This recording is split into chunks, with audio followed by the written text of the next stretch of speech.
নমস্কার বন্ধুরা, south with Dipanjan চ্যানেলে আপনাদের সকলকে স্বাগত জানাই। আপনারা শুনছেন শ্রীমকথিত শ্রী শ্রী রামকৃষ্ণ কথামৃত 50তম পর্ব নিয়ে আপনাদের কাছে চলে এসেছি। চলুন আজকের পর্বটি শুরু করা যাক। তব কথামৃতং তপ্ত জীবনং কবিভিরীরিতং কল্মষাপহম শ্রবণমঙ্গলং শ্রীমদাততং ভুবি গৃণন্তি যে ভুরিদা জনা। চতুর্থ পরিচ্ছেদ, ঐহিক জ্ঞান বা সায়েন্স। ডাক্তার চলিয়া গেলেন। ঠাকুর শ্রী রামকৃষ্ণের কাছে মাস্টার বসিয়া আছেন ও একান্তে কথা হইতেছে। মাস্টার ডাক্তারের বাড়িতে গিয়াছিলেন, সেই সব কথা হইতেছিল। মাস্টার শ্রী রামকৃষ্ণের প্রতি লাল মাছকে এলাচের খোসা দেওয়া হচ্ছিল আর চড়ুই পাখিদের ময়দার গুলি। তা বলেন, দেখলে ওরা এলাচের খোসা দেখেনি, তাই চলে গেল। আগে জ্ঞান চাই তবে ভক্তি। দুই একটা চড়ুইও ময়দার ডেলা ছোড়া দেখে পালিয়ে গেল, ওদের জ্ঞান নাই, তাই ভক্তি হলো না। শ্রীরামকৃষ্ণ সহাস্যে, ও জ্ঞানের মানে ঐহিক জ্ঞান, ওদের সায়েন্সের জ্ঞান। মাস্টার আবার বললেন, চৈতন্য বলে গেছে কি বুদ্ধ বলে গেছে কি যীশুখ্রিস্ট বলে গেছে তবে বিশ্বাস করব, তা নয়। এক নাতি হয়েছে, তা বৌমার সুখ্যাতি করলেন। বললেন, একদিনও বাড়িতে দেখতে পায় না, এমনই শান্ত আর লজ্জাশীল। শ্রীরামকৃষ্ণ এখানকার কথা ভাবছে, ক্রমে শ্রদ্ধা হচ্ছে। একবারে অহংকার কি জায়গা? অত বিদ্যা মান টাকা হয়েছে, কিন্তু এখানকার কথাতে অশ্রদ্ধা নেই। পঞ্চম পরিচ্ছেদ, অবতীর্ণ শক্তি বা সদানন্দ। বেলা 5টা। শ্রীরামকৃষ্ণ সেই দোতলার ঘরে বসিয়া আছেন। চতুর্দিকে ভক্তেরা চুপ করিয়া বসিয়া আছেন। তন্মধ্যে অনেকগুলি বাহিরের লোক তাহাকে দেখিতে আসিয়াছেন। কোনো কথা নাই। মাস্টার কাছে বসিয়া আছেন, তাহার সঙ্গে নিভৃতে এক একটি কথা হইতেছে। ঠাকুর জামা পরিবেন, মাস্টার জামা পরাইয়া দিলেন। শ্রীরামকৃষ্ণ মাস্টারের প্রতি, দেখো এখন আর বড় ধ্যান ট্যান করতে হয় না, অখণ্ড একবারে বোধ হয়ে যায়, এখন কেবল দর্শন। মাস্টার চুপ করিয়া আছেন, ঘরও নিস্তব্ধ। কিয়ৎক্ষণ পরে ঠাকুর তাহাকে আবার একটি কথা বলিতেছেন। শ্রীরামকৃষ্ণ, আচ্ছা, এরা যে সব একাসনে চুপ করে বসে আছে আর আমায় দেখে, কথা নাই গান নাই, এতে কি দেখে? ঠাকুর কি ইঙ্গিত করিতেছেন যে সাক্ষাৎ ঈশ্বরের শক্তি অবতীর্ণ, তাই এত লোকের আকর্ষণ, তাই ভক্তেরা অবাক হইয়া তাহার দিকে তাকাইয়া থাকে? মাস্টার উত্তর করিলেন, আজ্ঞে, এরা সব আপনার কথা অনেক আগে শুনেছে আর দেখে, যা কখনো ওরা দেখতে পায় না। সদানন্দ বালক স্বভাব, নিরহংকার, ঈশ্বরের প্রেমে মাতোয়ারা। সেদিন ঈশান মুখুজ্জের বাড়ি আপনি গিয়েছিলেন, সেই বাহিরের গড়ে পাইচারি করছিলেন, আমরাও ছিলাম। একজন আপনাকে এসে বললে, এমন সদানন্দ পুরুষ কোথাও দেখি নাই। মাস্টার আবার চুপ করিয়া রহিলেন। ঘর আবার নিস্তব্ধ। কিয়ৎকাল পরে ঠাকুর আবার মৃদুস্বরে মাস্টারকে কি বলিতেছেন। শ্রীরামকৃষ্ণ, আচ্ছা, ডাক্তারের কীরকম হচ্ছে? এখানকার কথা সব কি বেশ নিচ্ছে? মাস্টার, এ অমোঘ বীজ কোথায় যাবে?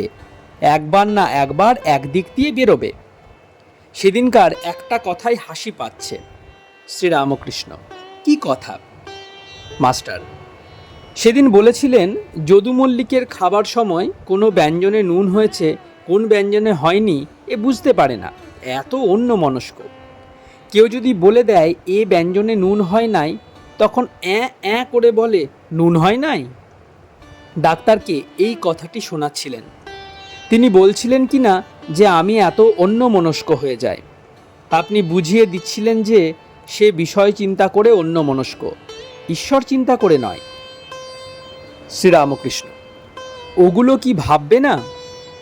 মাস্টার: ভাববেন বই কি, তবে নানা কাজ অনেক কথা ভুলে যায়। আজকেও বেশ বললেন, তিনি যখন বললেন ও তান্ত্রিকের উপাসনা, জননী রমণী। শ্রীরামকৃষ্ণ: আমি কি বললুম? মাস্টার: আপনি বললেন হেলে গরুওয়ালা ভাগবত পণ্ডিতের কথা। শ্রীরামকৃষ্ণের হাস্য। আর বললেন সেই রাজার কথা যে বলেছিল তুমি আগে বোঝো। শ্রীরামকৃষ্ণের হাস্য। আর বললেন গীতার কথা, গীতার সার কথা, কামিনী কাঞ্চন ত্যাগ, কামিনী কাঞ্চনে আসক্তি ত্যাগ। ডাক্তারকে আপনি বললেন যে সংসারী হয়ে ও আবার কি শিক্ষা দেবে, তা তিনি বুঝতে বোধহয় পারেন নাই। শেষে ধারা ধারা বলে চাপা দিয়ে গেলেন। ঠাকুর ভক্তের জন্য চিন্তা করিতেছেন, পূর্ণ বালক ভক্ত, তাহার জন্য। মনীন্দ্রও বালক ভক্ত, ঠাকুর তাহাকে পূর্ণের সঙ্গে আলাপ করিতে পাঠাইলেন। ষষ্ঠ পরিচ্ছেদ। শ্রী রাধাকৃষ্ণ তত্ত্ব প্রসঙ্গে সব সম্ভবে নিত্যলীলা। সন্ধ্যা হইয়া গিয়াছে, ঠাকুর শ্রীরামকৃষ্ণের ঘরে আলো জ্বলিতেছে। কয়েকটি ভক্ত ও যাহারা ঠাকুরকে দেখিতে আসিয়াছেন, তাহারা সেই ঘরে একটু দূরে বসিয়া আছেন।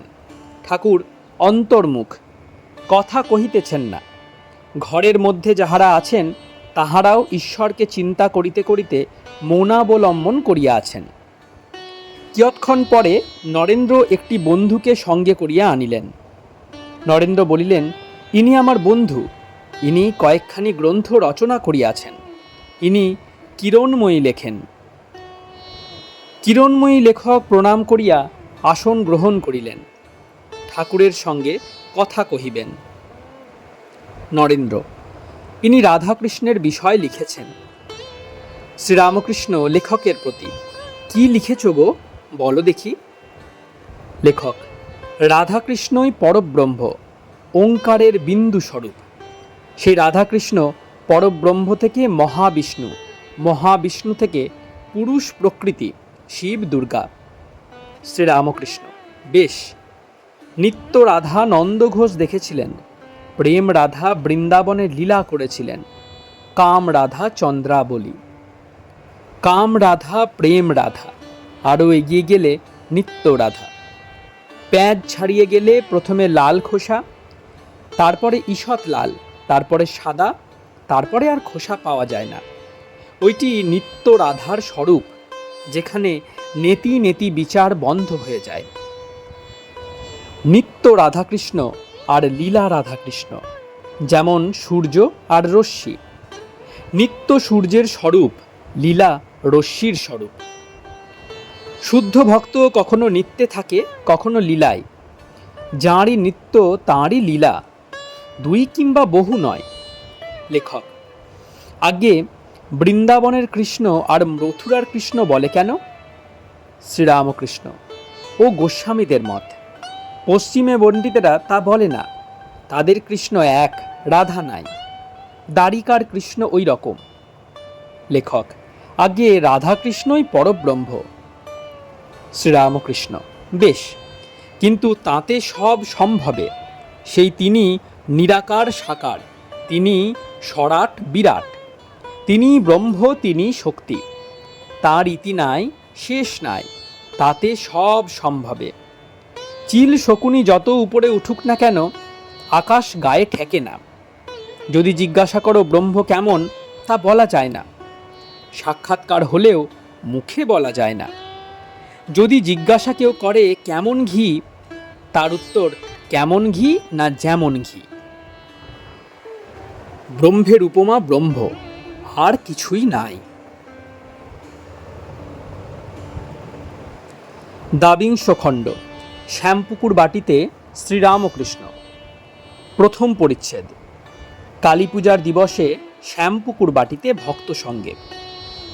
শ্রীরামকৃষ্ণ শ্যামপুকুরের বাটির উপরের দক্ষিণের ঘরে দাঁড়াইয়া আছেন। বেলা 9টা। ঠাকুরের পরিধানে শুদ্ধ বস্ত্র এবং কপালে চন্দনের ফোঁটা। মাস্টার ঠাকুরের আদেশে সিদ্ধেশ্বরী কালীর প্রসাদ আনিয়াছেন। প্রসাদ হস্তে ঠাকুর অতি ভক্তিভাবে দাঁড়াইয়া কিঞ্চিত গ্রহণ এবং কিঞ্চিত মস্তকে ধারণ করিতেছেন। গ্রহণ করিবার সময় পাদুকা খুলিয়াছেন। মাস্টারকে বলিতেছেন, বেশ প্রসাদ। আজ শুক্রবার, আশ্বিন অমাবস্যা, 6ই নভেম্বর 1885। আজ কালী পূজা। ঠাকুর মাস্টারকে আদেশ করিয়াছিলেন ঠনঠনের সিদ্ধেশ্বরী কালীমাতাকে পুষ্প, ডাব, চিনি, সন্দেশ দিয়ে আজ সকালে পূজা দিবে। মাস্টার স্নান করিয়া নগ্নপদে সকালে পূজা দিয়ে আবার নগ্নপদে ঠাকুরের কাছে প্রসাদ আনিয়াছেন। ঠাকুরের আরেকটি আদেশ, রামপ্রসাদের ও কমলাকান্তের গানের বই কিনিয়া আনিবে। ডাক্তার সরকারকে দিতে হইবে। মাস্টার বলিতেছেন, এই বই আনিয়াছি, রামপ্রসাদ আর কমলাকান্তের গানের বই। শ্রীরামকৃষ্ণ বলিলেন, এই গান সব ডাক্তারের ভিতর ঢুকিয়ে দেবে। গান, মন কি তত্ত্ব করো তারে, যেন উন্মত্ত আধার ঘরে, সে যে ভাবের বিষয়, ভাব ব্যতীত অভাবে কি ধরতে পারে। গান, কে জানে কালী কেমন, স্বরদর্শনে না পাই দর্শন। গান, মন রে কৃষি কাজ জানো না, এমন মানব জমিন রইল পতিত, আবাদ করলে ফলতো সোনা। গান, আই মন বেড়াতে যাবি, কালী কল্প তরু মূলেরে মন, চারি ফল কুড়ায় পাবি। মাস্টার বলিলেন, আজ্ঞে হ্যাঁ। ঠাকুর মাস্টারের সহিত ঘরে পায়চারি করিতেছেন, চটি জুতা পায়ে। অত অসুখ, সহাস্য বদন। শ্রীরামকৃষ্ণ, আর ও গানটাও বেশ, এ সংসার ধোঁকার টাটি, আর এ সংসার মজার কুটি, ও ভাই আনন্দ বাজারে লুটি। মাস্টার, আজ্ঞে হ্যাঁ। ঠাকুর হঠাৎ চমকিত হইলেন। অমনি পাদুকা ত্যাগ করিয়া স্থিরভাবে দাঁড়াইলেন, একেবারে সমাধিস্থ। আজ জগন্মাতার পূজা, তাই কি মুহুর্মুহু চমকিত এবং সমাধিস্থ? অনেকক্ষণ পরে দীর্ঘ নিঃশ্বাস ফেলিয়া যেন অতি কষ্টে ভাব সম্বরণ করিলেন। দ্বিতীয় পরিচ্ছেদ, কালী পূজার দিবসে ভক্ত সঙ্গে। ঠাকুর সেই উপরের ঘরে ভক্ত সঙ্গে বসিয়া আছেন। বেলা 10টা। বিছানার উপর বালিশে ঠেসান দিয়া বসিয়া আছেন। ভক্তেরা চতুর্দিকে বসিয়া। রাম, রাখাল, নিরঞ্জন, কালীপদ, মাস্টার প্রভৃতি অনেকগুলি ভক্ত আছেন। ঠাকুরের ভাগিনেও হৃদয় মুখুজ্জের কথা হইতেছে। শ্রীরামকৃষ্ণ রাম প্রভৃতিকে হৃদে এখনো জমি জমি করছে। যখন দক্ষিণেশ্বরে তখন বলেছিল, শাল দাও, না হলে নালিশ করব। মা তাকে সরিয়ে দিলেন। লোকজন গেলে কেবল টাকা টাকা করত। সে যদি থাকতো এসব লোক যেত না। মা সরিয়ে দিলেন। গো অমনি আরম্ভ করেছিল, খুঁত খুঁত করত। গাড়িতে আমার সঙ্গে যাবে তা দেরি করত। অন্য ছোকরারা আমার কাছে এলে বিরক্ত হতো।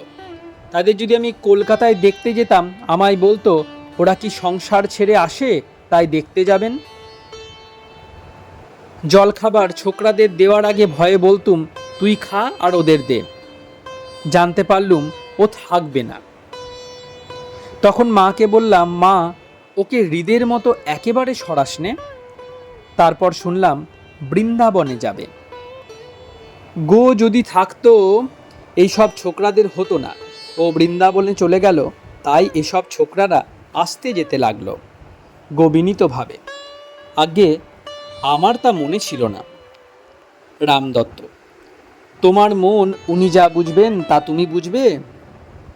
গো চুপ করিয়া রহিলেন। শ্রীরামকৃষ্ণ গো প্রতি, তুই কেন অমন করছিস? আমি তোকে সন্তান অপেক্ষা ভালোবাসি। তুই চুপ কর না, এখন তোর সে ভাব নাই। ভক্তদের সহিত কথাবার্তার পর তাহারা কক্ষান্তরে চলিয়া গেলে ঠাকুর গোকে ডাকাইলেন ও বলিলেন, তুই কি কিছু মনে করেছিস? গো, আগে না। ঠাকুর মাস্টারকে বলিলেন, আজ কালী পূজা, কিছু পূজার আয়োজন করা ভালো, ওদের একবার বলে এসো, টাকাটি এনেছে কিনা জিজ্ঞাসা করো দেখি। মাস্টার বৈঠকখানায় গিয়া ভক্তদের সমস্ত জানাইলেন। কালীপদ ও অন্যান্য ভক্তেরা পূজার উদ্যোগ করিতে লাগিলেন। বেলা আন্দাজ 2টোর সময় ডাক্তার ঠাকুরকে দেখিতে আসিলেন, সঙ্গে অধ্যাপক নীলমণি। ঠাকুরের কাছে অনেকগুলি ভক্ত বসিয়া আছেন। গিরিশ, কালীপদ, নিরঞ্জন, রাখাল, খোকা তথা মনীন্দ্র, লাটু, মাস্টার অনেকে। ঠাকুর সহাস্য বদন। ডাক্তারের সঙ্গে অসুখের কথা ও ঔষধাদির কথা একটু হইলে পর বলিতেছেন, তোমার জন্য এই বই এসেছে। ডাক্তারের হাতে মাস্টার সেই দুখানি বই দিলেন।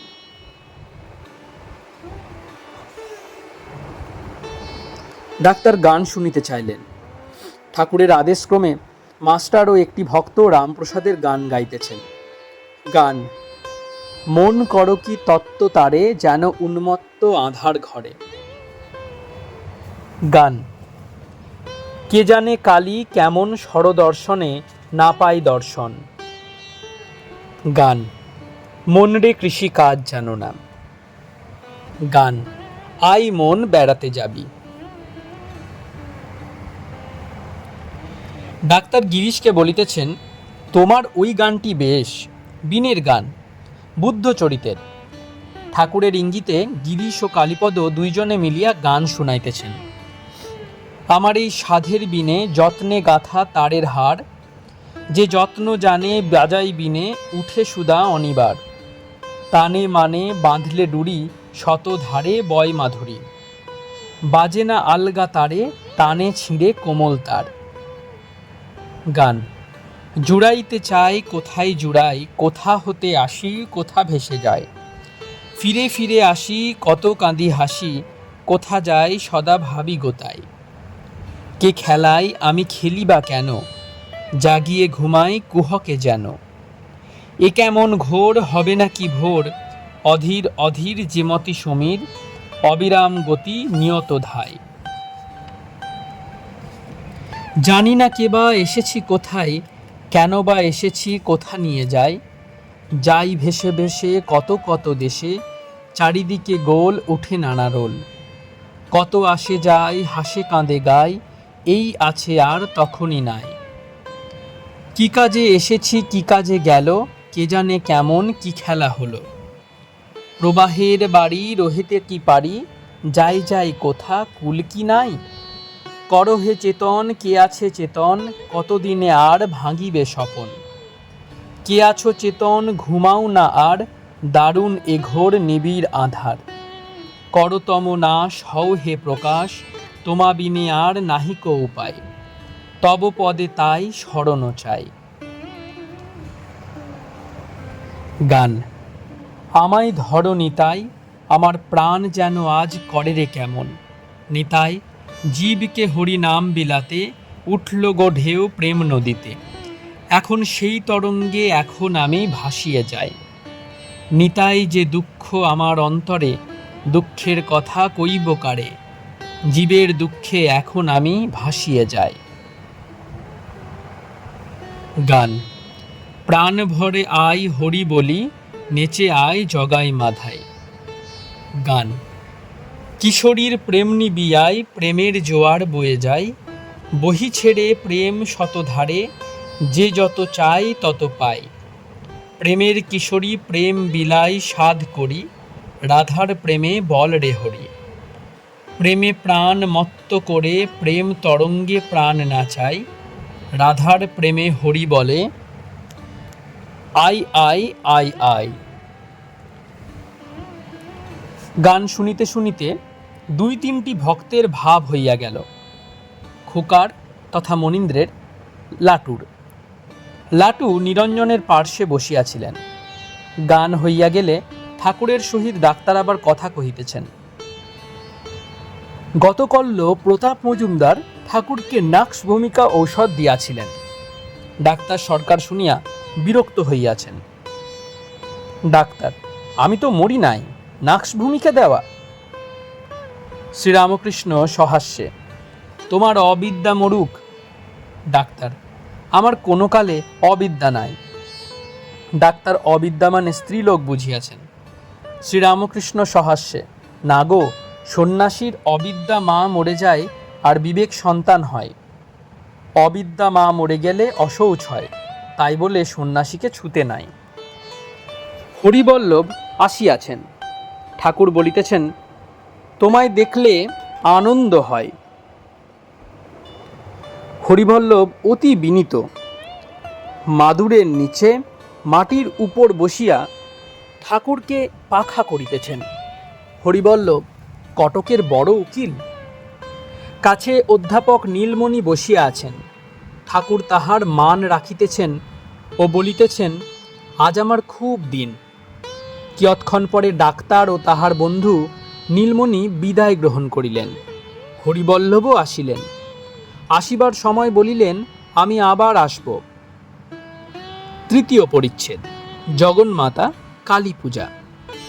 শরৎকাল, অমাবস্যা, রাত্রি 7টা। সেই উপরের ঘরেই পূজার সমস্ত আয়োজন হইয়াছে। নানাবিধ পুষ্প, চন্দন, বিল্বপত্র, জবা, পায়েস ও নানাবিধ মিষ্টান্ন ঠাকুরের সম্মুখে ভক্তেরা আনিয়াছেন। ঠাকুর বসিয়া আছেন। ভক্তেরা চতুর্দিকে ঘেরিয়া বসিয়া আছেন।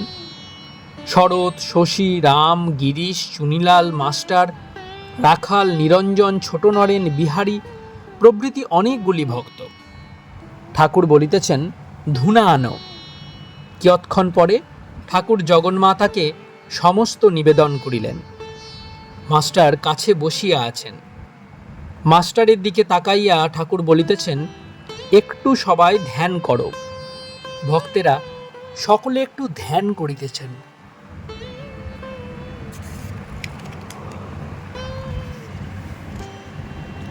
দেখিতে দেখিতে গিরিশ ঠাকুরের পাদপদ্মে মালা দিলেন। মাস্টারও গন্ধপুষ্প দিলেন।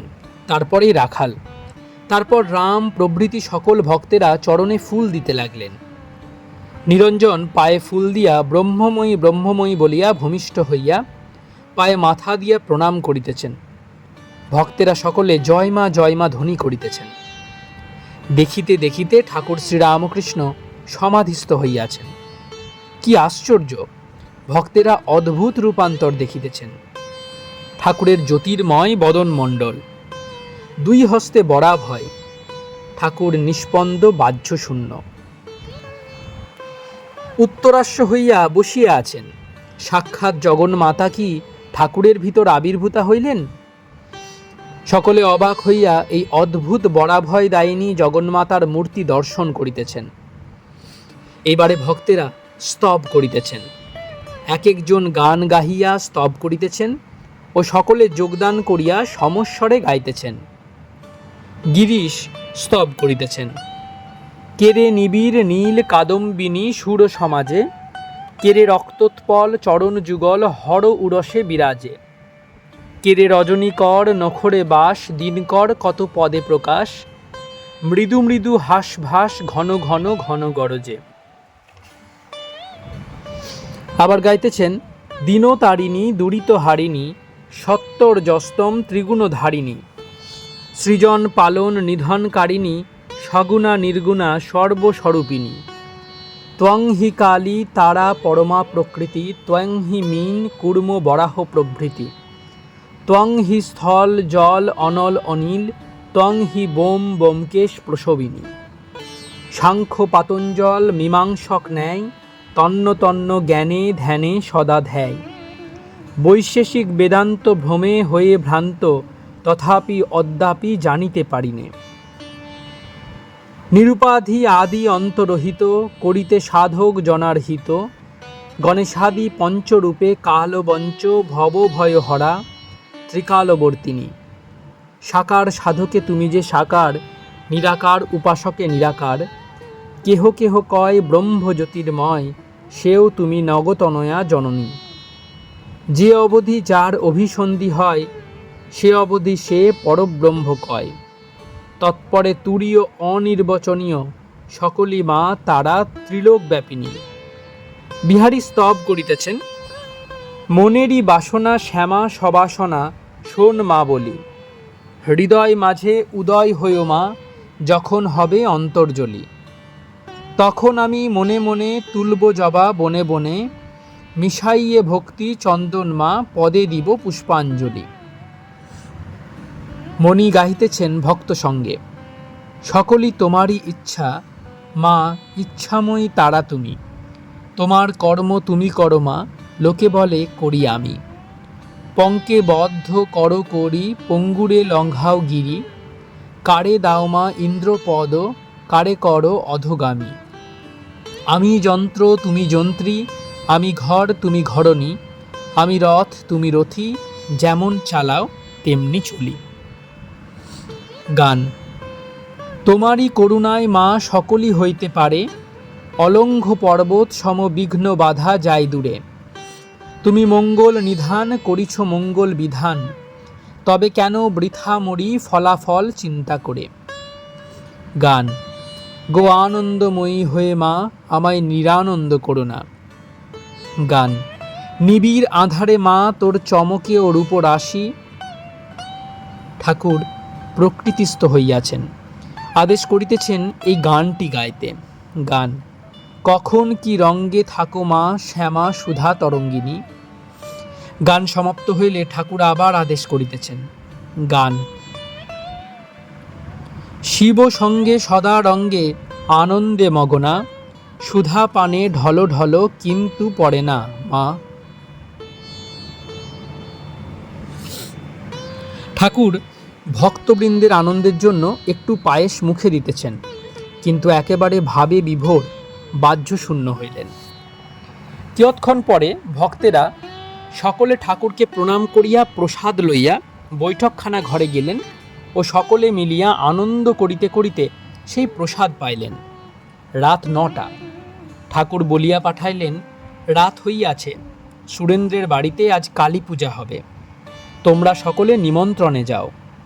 ভক্তেরা আনন্দ করিতে করিতে সিমলা স্ট্রিটে সুরেন্দ্রের বাটিতে উপস্থিত হইলেন।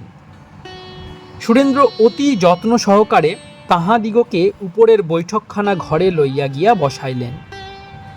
বাটিতে উৎসব, সকলে গীত বাদ্য ইত্যাদি লইয়া আনন্দ করিতেছেন। সুরেন্দ্রের বাটিতে প্রসাদ পাইয়া বাড়িতে ফিরিতে ভক্তদের প্রায় ২ প্রহরের অধিক রাত্রি হইয়াছিল। ত্রয়োবিংশ খণ্ড। কাশীপুর বাগানে ভক্ত সঙ্গে। প্রথম পরিচ্ছেদ। ঈশ্বরের জন্য শ্রীযুক্ত নরেন্দ্রের ব্যাকুলতা। ঠাকুর শ্রী রামকৃষ্ণ কাশীপুরের বাগানে উপরের সেই পূর্ব পরিচিত ঘরে বসিয়া আছেন। দক্ষিণেশ্বর কালী মন্দির হইতে শ্রীযুক্ত রামচাটুর্যে তাহার কুশল সংবাদ লইতে আসিয়াছিলেন। ঠাকুর মনির সহিত সেই সকল কথা কহিতেছেন, বলিতেছেন, ওখানে কি এখন বড় ঠান্ডা? এখানে ওখানে বলতে দক্ষিণেশ্বরকে বোঝানো হয়েছে। আজ ২১শে পৌষ, কৃষ্ণা চতুর্দশী, সোমবার, ৪ঠা জানুয়ারি ১৮৮৬ খ্রিস্টাব্দ।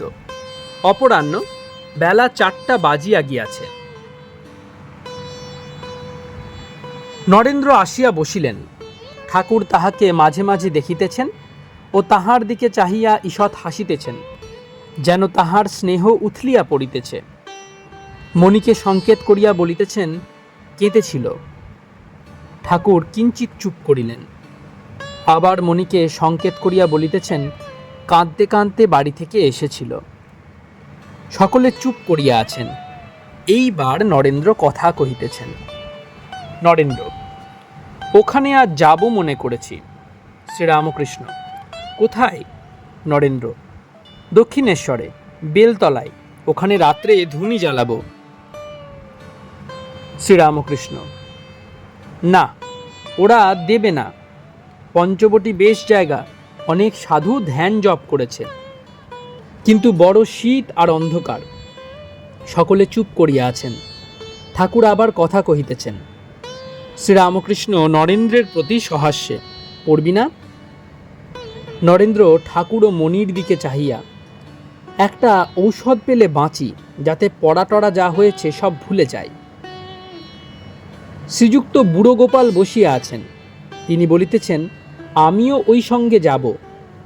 শ্রীযুক্ত কালীপদ ঘোষ ঠাকুরের জন্য আঙ্গুর আনিয়াছিলেন। আঙ্গুরের বাক্স ঠাকুরের পার্শ্বে ছিল। ঠাকুর ভক্তদের আঙ্গুর বিতরণ করিতেছেন। প্রথমেই নরেন্দ্রকে দিলেন, তাহার পর হরির লুটের মতো ছড়াইয়া দিলেন। ভক্তেরা যে যেমন পাইলেন কুড়াইয়া লইলেন। দ্বিতীয় পরিচ্ছেদ। ঈশ্বরের জন্য শ্রীযুক্ত নরেন্দ্রের ব্যাকুলতা ও তীব্র বৈরাগ্য। সন্ধ্যা হইয়াছে। নরেন্দ্র নিচে বসিয়া তামাক খাইতেছেন ও নিভৃতে মণির কাছে নিজের প্রাণ কিরূপ ব্যাকুল গল্প করিতেছেন। নরেন্দ্র মণির প্রতি, গত শনিবার এখানে ধ্যান করছিলাম, হঠাৎ বুকের ভিতর কিরকম করে এলো। মণি, কুণ্ডলিনী জাগরণ। নরেন্দ্র, তাই হবে, বেশ বোধ হলো, ইরা পিঙ্গলা। হাজরাকে বললাম বুকে হাত দিয়ে দেখতে। কাল রবিবার উপরে গিয়ে এর সঙ্গে দেখা করলাম, ওকে সব বললাম। আমি বললাম, সবাইয়ের হলো, আমায় কিছু দিন। সবাইয়ের হলো, আমার হবে না। মণি, তিনি তোমায় কি বললেন? নরেন্দ্র, তিনি বললেন, তুই বাড়ির একটা ঠিক করে আয় না, সব হবে। তুই কি চাস? শ্রীরামকৃষ্ণ অ্যান্ড দ্য বেদান্তা, নিত্যলীলা 2 গ্রহণ।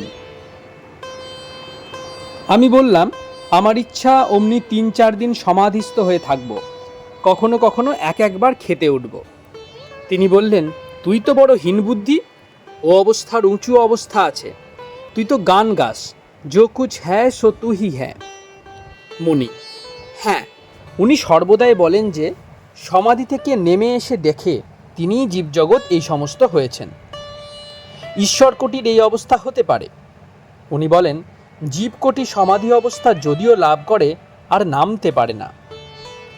নরেন্দ্র, উনি বললেন, তুই বাড়ির একটা ঠিক করে আয়, সমাধি লাভের অবস্থার চেয়েও উঁচু অবস্থা হতে পারবে।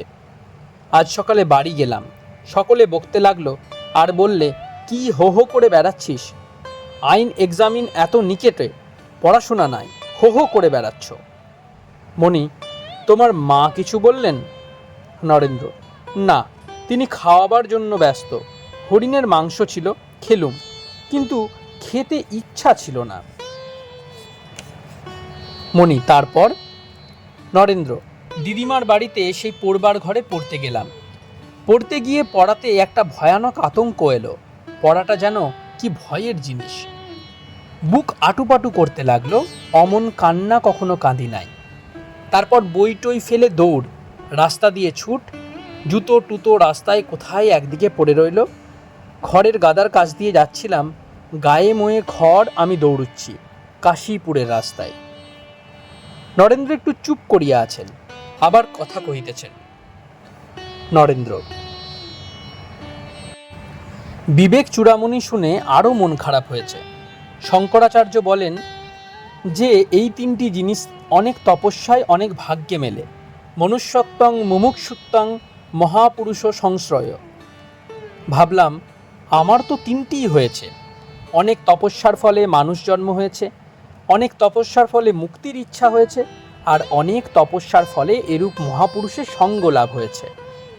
মণি, আহা। নরেন্দ্র, সংসার আর ভালো লাগে না, সংসারে যারা আছে তাদেরও ভালো লাগে না, 2-1 জন ছাড়া। নরেন্দ্র অমনি আবার চুপ করিয়া আছেন।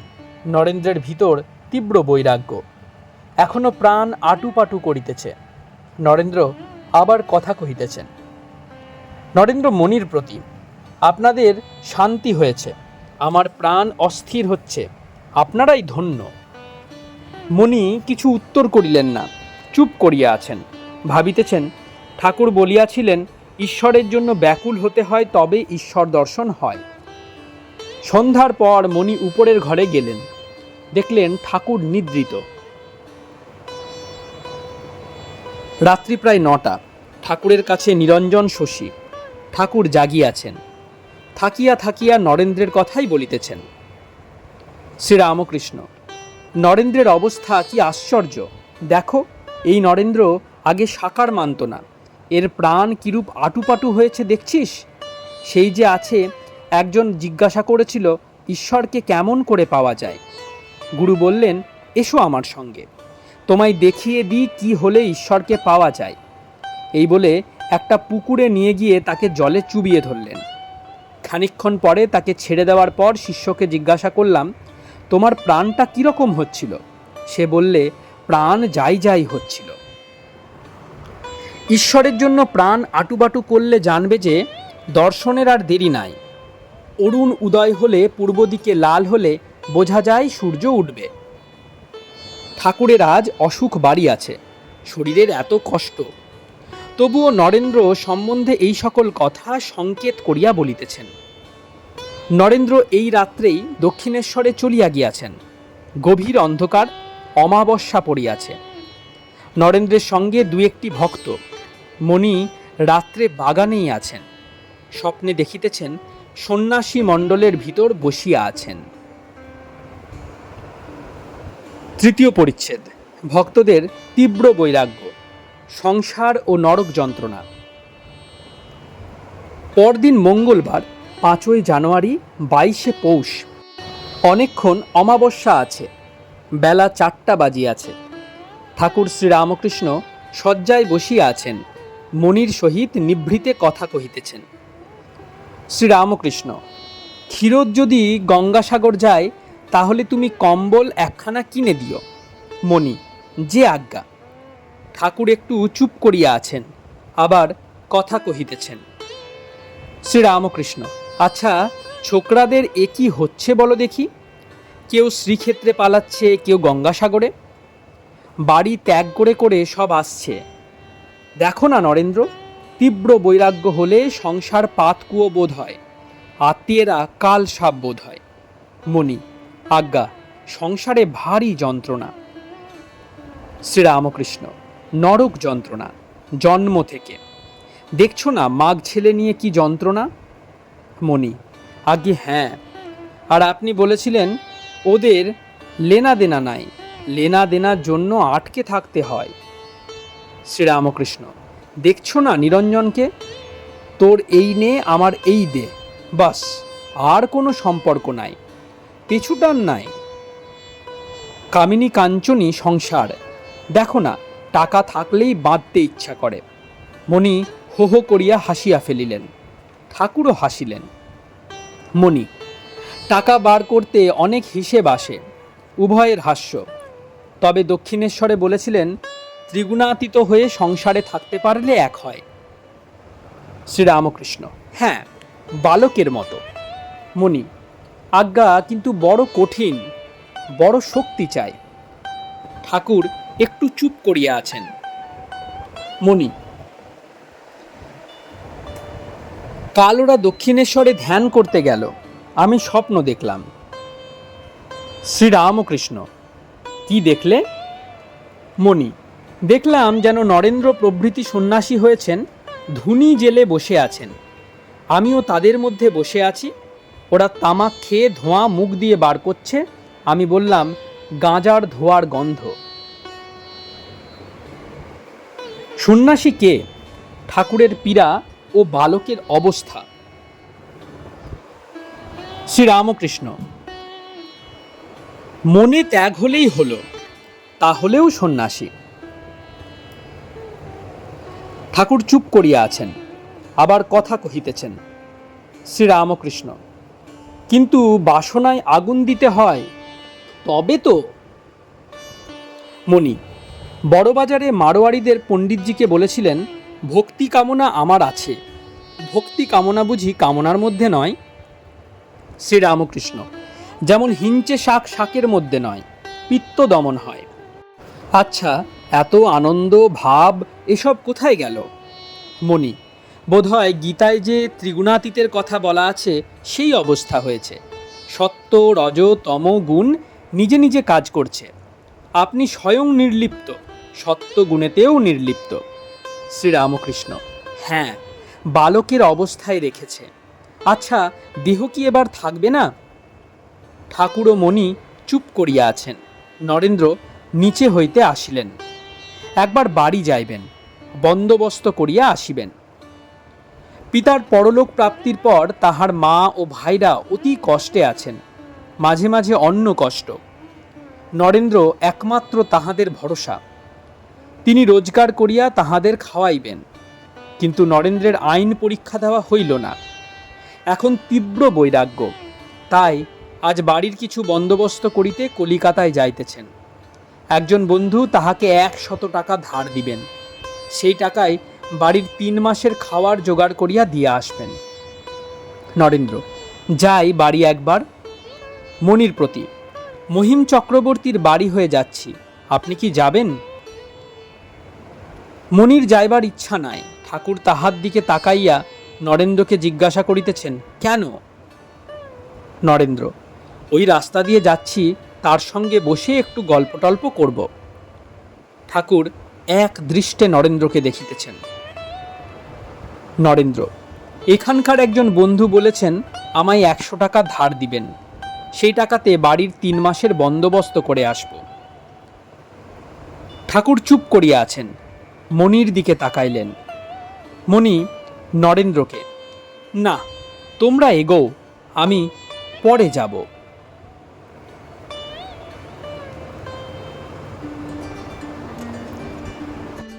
আপনারা শুনছেন শ্রীম কথিত শ্রী শ্রী রামকৃষ্ণ কথামৃত।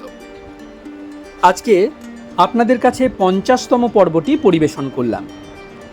প্রতিদিনের ন্যায় আজকেও প্রণাম করার মাধ্যমে এই পর্বটি শেষ করব। চলুন সকলে মিলে প্রণাম করা যাক।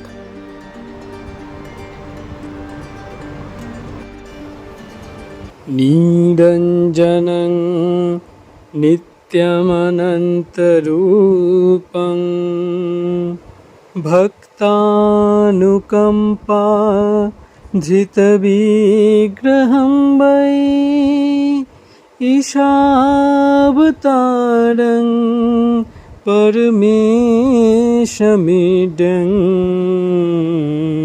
তং রামকৃষ্ণং শিরসা নমামি।